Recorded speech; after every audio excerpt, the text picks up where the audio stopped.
بہت خوبصورت پڑھنے والے اور بڑے دل سے پڑھنے والے جناب افتخار احمد پٹواری ہمارے انتہائی مکرم مہمان حضرت میاں صاحب کی نگری سے. وقت کی کمی پیش نظر ہے کیونکہ ٹھیک 1:30 بجے ظہر کی اذان کے کلمات بلند ہوں گے. ان سے پہلے 2 مبارک شخصیات کو ہمیں سماعت کرنا ہے. اس کے بعد انشاءاللہ دوسری نشست نماز ظہر کے بعد انشاءاللہ 3 خطابات اللہ نے چاہا تو اس میں انشاءاللہ ہم سماعت کریں گے. میرا، خواجہ سائیں کا، آپ کا، سٹیج پہ جتنے معزز مہمان بیٹھے ہیں ان کا یہاں بیٹھنا کیا معنی اور مقصد رکھتا ہے، صرف اختصار سے یہ سنیے اور پہلی گفتگو کی طرف ہم بڑھتے ہیں.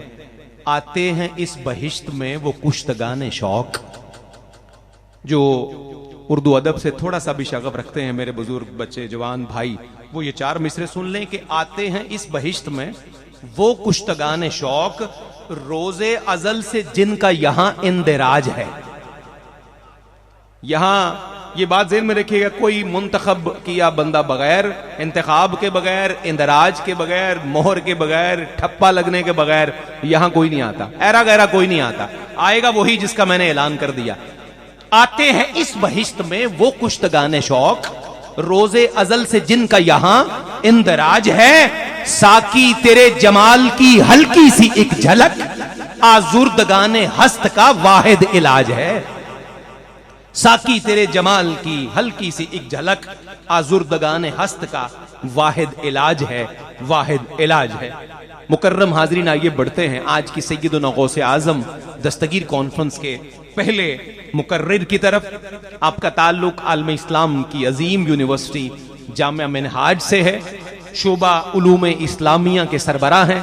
عالم اسلام کے بڑے مقتدر سکولر، خوبصورت دھیمے تواضع بھرے لہجے میں گفتگو کرنے والی ذی وقار شخصیت، مکرم و محتشم لائق صد تکریم جناب ڈاکٹر شبیر احمد جامی صاحب سے ملتجی ہوں. قبلہ آپ تشریف لائیے اور آج کی کانفرنس کے حوالے سے اپنے قیمتی خیالات ہماری سماعتوں کے حوالے کیجئے. جناب ڈاکٹر شبیر احمد جامی. نحمدہ ونصلی ونسلم علی رسولہ الکریم، اما بعد فاعوذ باللہ من الشیطان الرجیم، بسم اللہ الرحمن الرحیم.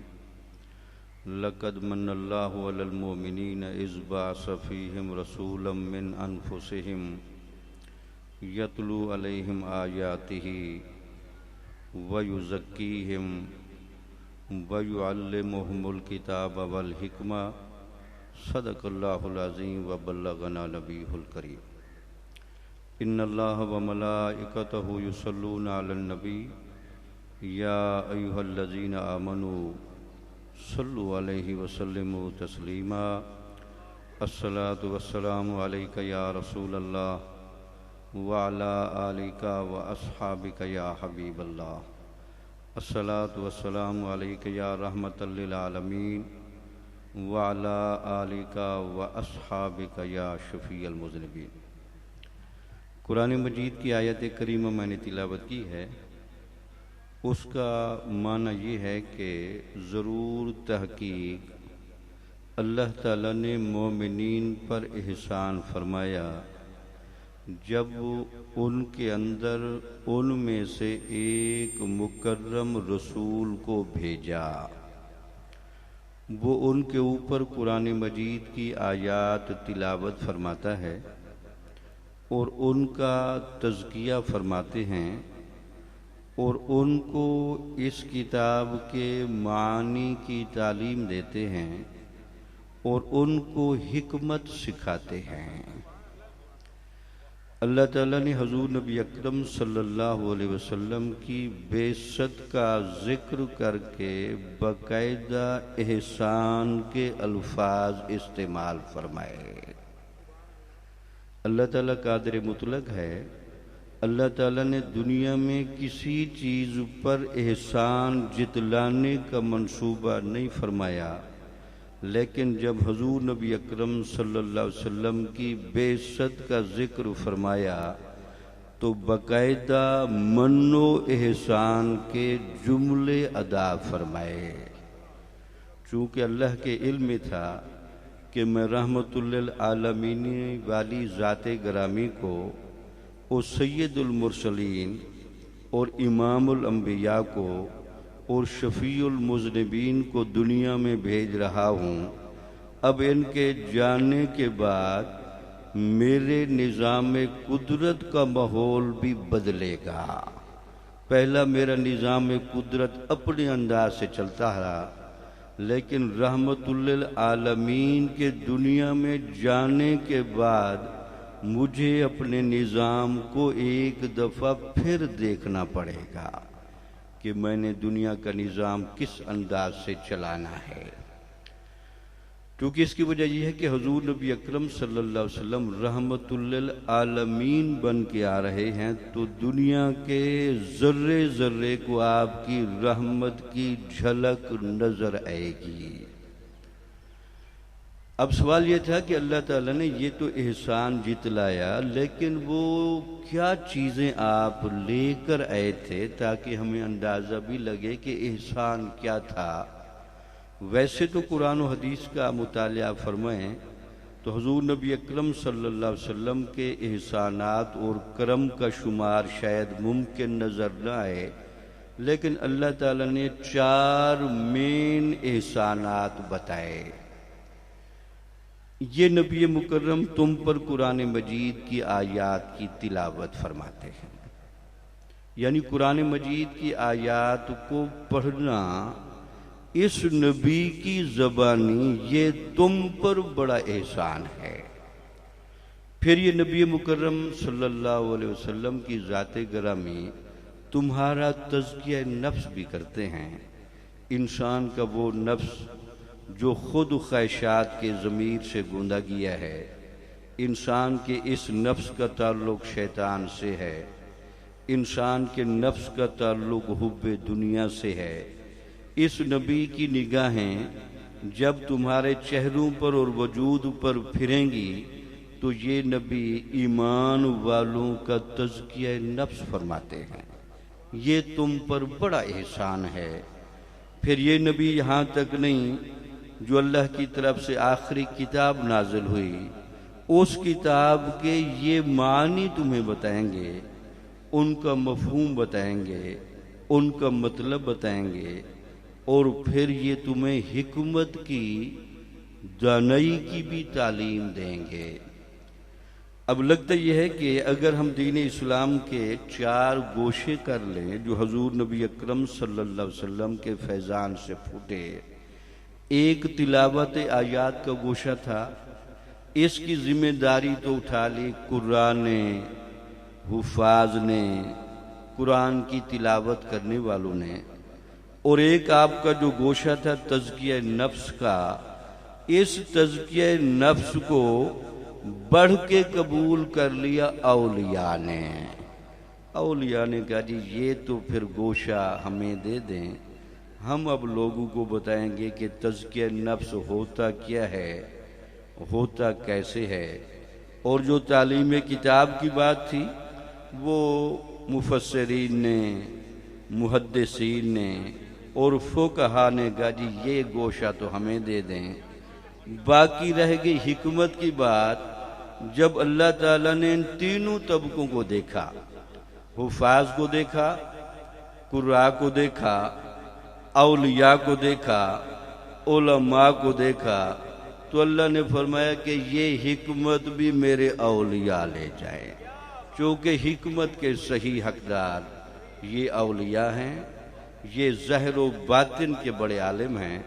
جو بندہ باطن کی گہرائی میں نہ اتر سکے وہ حکمت کا اہل نہیں ہو سکتا۔ گویا کہ ولی بنیادی طور پر وہ بندہ ہوتا ہے جس نے سب سے پہلے اپنے مرشد کی ہدایت کے مطابق، اس کی تعلیمات کے مطابق اذکار و ریاضات کے ذریعے اپنے من کی زمین کو صاف کرنا ہوتا ہے، اور جب تک من کی زمین صاف نہیں ہوتی وہ تزکیہ نفس کی چھتری کے نیچے نہیں بیٹھ سکتا۔ اس کو کہتے ہیں جی آپ پہلے تو اپنا تزکیہ نفس کریں، جب آپ کا تزکیہ نفس ہو جائے گا تو حضور نبی اکرم صلی اللہ علیہ وسلم کا وہ جو تزکیہ نفس کا فیض ہے وہ آپ کو ملے گا، جب آپ کامل ہو جائیں گے تو بصورت ولایت کے تسلسل کے سلاسل کے ذریعے یہ فیض پھر عوام کو منتقل کرنے کی اجازت بھی ملے گی۔ تو گویا کہ اگر میں سادہ لفظوں میں کہوں، ولی بنیادی طور پر وہ بندہ ہوتا ہے جو اپنے نفس کے جنجال سے، شیطان کے دھوکے سے، حب دنیا سے اپنے آپ کو اتنا آزاد کرتا ہے اور اپنے آپ کو اتنا دین کا پابند کرتا ہے کہ آخرکار شیطان اور نفس بھی یہ کہنے پر مجبور ہوتے ہیں کہ ہم سے ہر مومن دوسرا تو قابو میں آ سکتا ہے، لیکن یہ تزکیہ نفس والا بندہ ہمارے قابو میں نہیں آتا۔ ولی وہ ہوتا ہے جو نفس کو بھی ہرا سکے، شیطان کو ہرا سکے، حب دنیا کو ہرا سکے۔ تو جن کو آپ اور میں اولیاء کہتے ہیں، ولایت کے باب میں، سلاسل کے باب میں کتنے حسین گلدستے بیٹھے ہیں، کیا کیا شخصیتیں بیٹھی ہیں جنہوں نے تزکیہ نفس کیا، اور تزکیہ نفس نے نہ صرف ان کو فیض دیا، بلکہ آگے میں فیض کی اقسام بھی بیان کروں گا، بلکہ اس سے وہ رحمتیں پھوٹیں، وہ برکتیں پھوٹیں، اور اولیاء نے وہ کام کر کے دکھائے جو دیگر لوگوں سے ممکن نہ ہو سکے، کیونکہ وہ جڑ کے عالم تھے، بنیاد کے عالم تھے، انسان کے مقام و مرتبے کو سمجھتے تھے، اور اولیاء کو یہ بڑا گہرا ادراک رہا۔ اللہ تعالیٰ نے انسان کو اشرف المخلوقات بنایا ہے، اور اشرف المخلوقات ہونے کے ناطے جو خوبیاں، خصوصیات، صلاحیتیں بنتی تھیں وہ ہر بندے کو دے کر بھیجی ہیں۔ یہ ایک الگ بات ہے کہ ان صلاحیتوں سے وہ فائدہ نہ اٹھائے اور ان کو استعمال نہ کرے۔ یہی تو وجہ تھی کہ اللہ تعالیٰ نے انسان کو ایمان کا، اعمال صالحہ کا، شریعتوں کا، اور انبیاء کی آمد کا، اور حضور نبی اکرم صلی اللہ علیہ وسلم پر خصوصی طور پر ایمان لانے کا، اور آخرت پر ایمان لانے کا بھی مکلف کیا، اور اعمال صالحہ کا بھی مکلف فرمایا۔ اب میں ذرا حضور غوث پاک کے حوالے سے چند باتیں آپ کی خدمت میں پیش کروں۔ ولی جیسے جیسے تزکیہ نفس کے ماحول سے گزرتا ہے تو حضور غوث پاک کہتے ہیں کہ سب سے پہلے اس کو نفس کا جال دکھایا جاتا ہے، چونکہ اللہ تعالیٰ نے انسان کو اس دنیا میں آزمانے کے لیے پیدا فرمایا ہے، جس میں موت و حیات کا یہ سارا نظام ہے۔ تو آپ اور میں دار الامتحان میں بیٹھے ہیں، دار الامان میں نہیں بیٹھے۔ تو یہ آزمائش کا جو گھر ہے، اس میں پہلا سامنا ہے نفس سے۔ پھر کہتے ہیں کہ جب ولی اس کو کراس کرتا ہے تو پھر اس کو شیطان کے جال دکھائے جاتے ہیں۔ پھر جب شیطان کے جالوں سے نکلتا ہے تو پھر اس کو حب دنیا کے جال بھی دکھائے جاتے ہیں۔ تو پھر جب حب دنیا کے جال سے بھی وہ نکل جائے تو پھر اللہ تعالیٰ نے انسان کو جیسے بنایا ہے وہ منظر انسان کے سامنے کھولتا ہے۔ تو اولیاء کا اس بات پر اتفاق ہے کہ آپ اور میں جو قرآن میں یہ جملہ پڑھتے ہیں کہ اللہ تعالیٰ نے انسان کی باقاعدہ تخلیق کے مراحل کے دوران اس کی روح سے پوچھا تھا، کیا میں تمہارا رب نہیں ہوں؟ تو سب ارواح نے مل کر کہا، اے رب تعالیٰ کیوں نہیں تو ہمارا رب ہے؟ تو ولی کو وہ روح کی آواز سنوائی جاتی ہے، چونکہ اللہ کے علم تھا کہ یہ پروسیس ہونا ہے۔ تو اس کو یہ میں الوہی جو وعدہ لیا گیا تھا اس کی اطلاع اس کو یاد کرا دوں۔ پھر آپ کے علم ہے کہ اللہ تعالیٰ نے پھر انسان کے اندر جو دوسری بڑی اہم چیز رکھی وہ تھا خیر و شر کا شعور، حق و باطل کا شعور، فَأَلْهَمَهَا فُجُورَهَا وَتَقْوَاهَا، اللہ تعالیٰ نے جب انسان کو مکمل انسان بنا لیا تو اس کے دل و دماغ اور روح میں فجور اور تقوی کی بھی صلاحیت رکھ کے بھیجا۔ تو گویا کہ یہ دو وہ بنیادی چیزیں تھیں جو اولیاء کو کشف کی شکل میں، کرامت کی شکل میں، تزکیہ نفس کے بعد دکھائی جاتی ہیں۔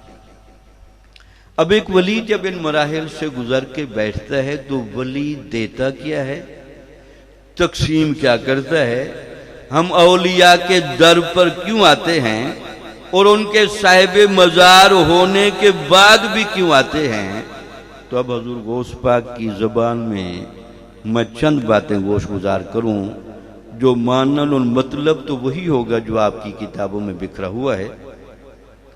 حضور غوث پاک فرماتے ہیں جی قرآن کو پڑھنے کے 3 فائدے ہیں۔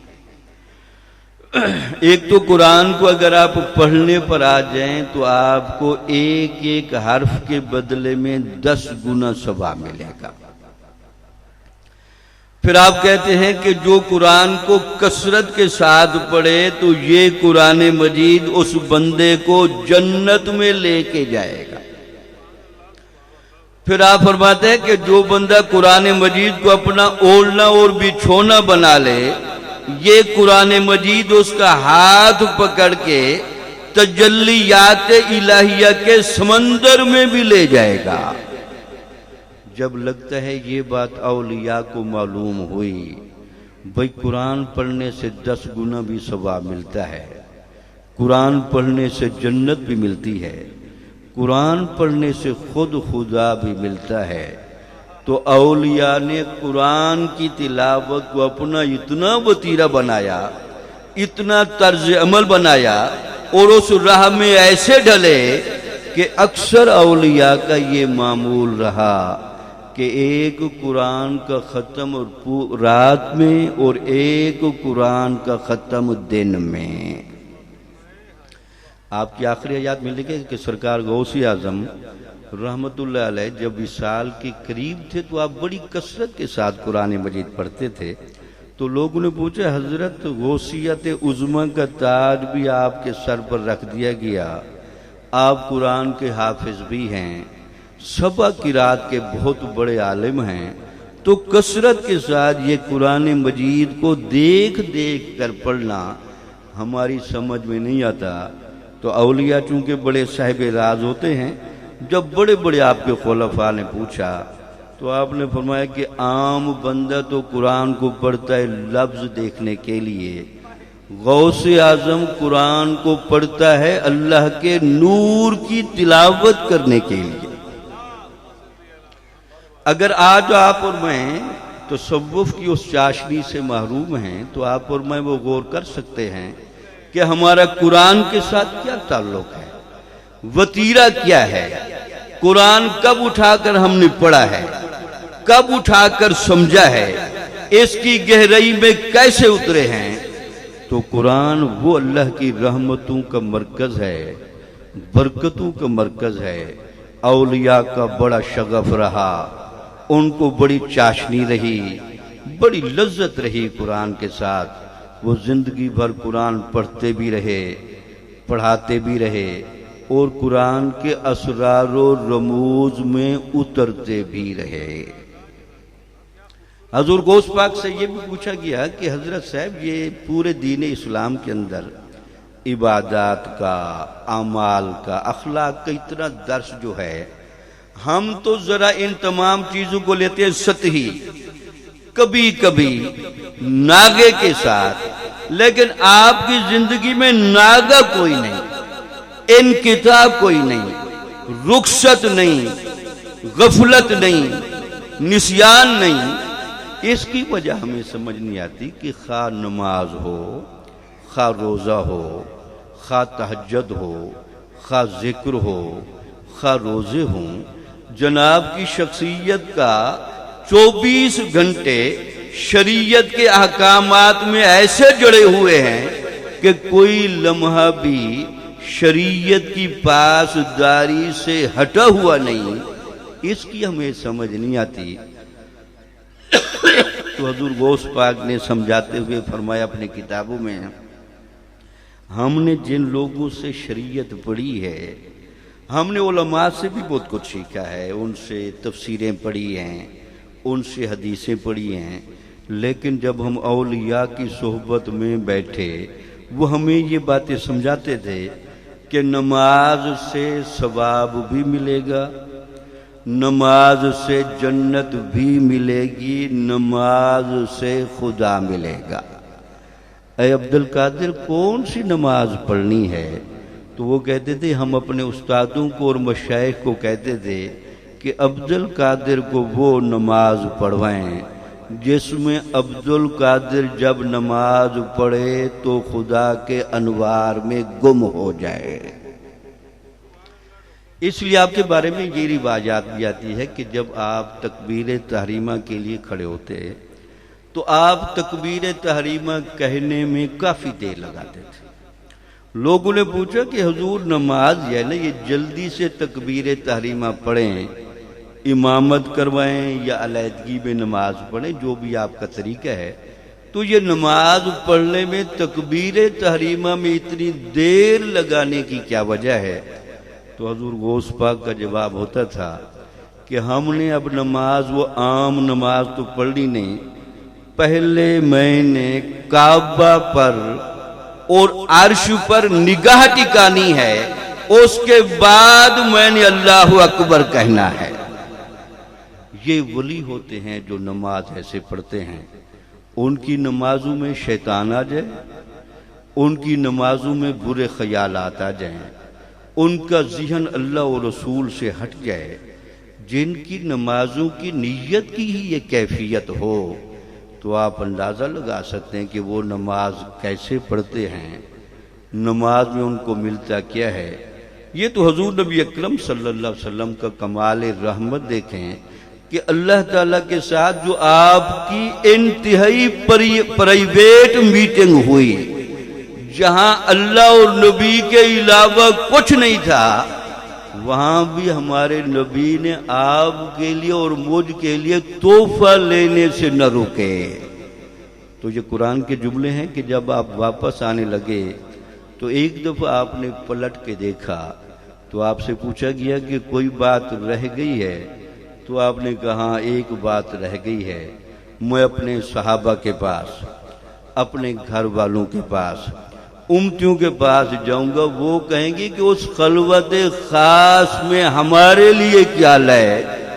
تو اے اللہ کے نبی نے عرض کی، اے اللہ تعالیٰ میں آپ سے زیادہ چیزیں نہیں مانگتا، ٹھیک ہے یہ معراج اس انداز سے کرانا یہ میری خصوصیت ہے، لیکن میں ایک گزارش ضرور کروں، کوئی ایسا تحفہ مجھے ضرور دے، میری امت کا کوئی بندہ اگر اس تحفے کی قدر کر لے تو اس کو اس عمل کے دوران معراج کی چاشنی ضرور آنی چاہیے۔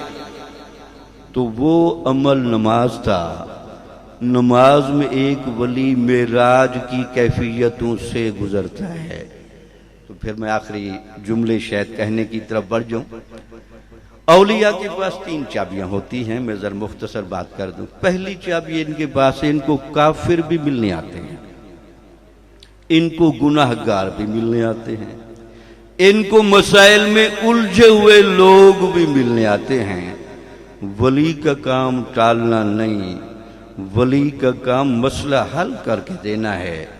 جو ٹالتے ہیں تو پھر وہ اس لائن کے نہیں ہوتے، جو نہیں ٹالتے وہ اس لائن کے بندے ہوتے ہیں۔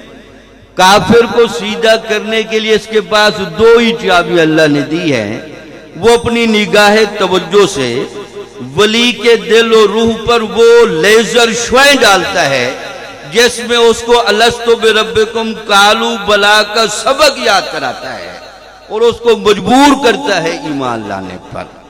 اس میں کوئی شک نہیں کہ اولیاء کے چہروں کو دیکھ کر، ان کی تبلیغ سے، ان کی صحبت سے کتنے لوگ مسلمان ہوئے، لیکن شاید تاریخ اسلام میں خواجہ معین الدین چشتی اجمیری کا رنگ تھوڑا نرالا تھا۔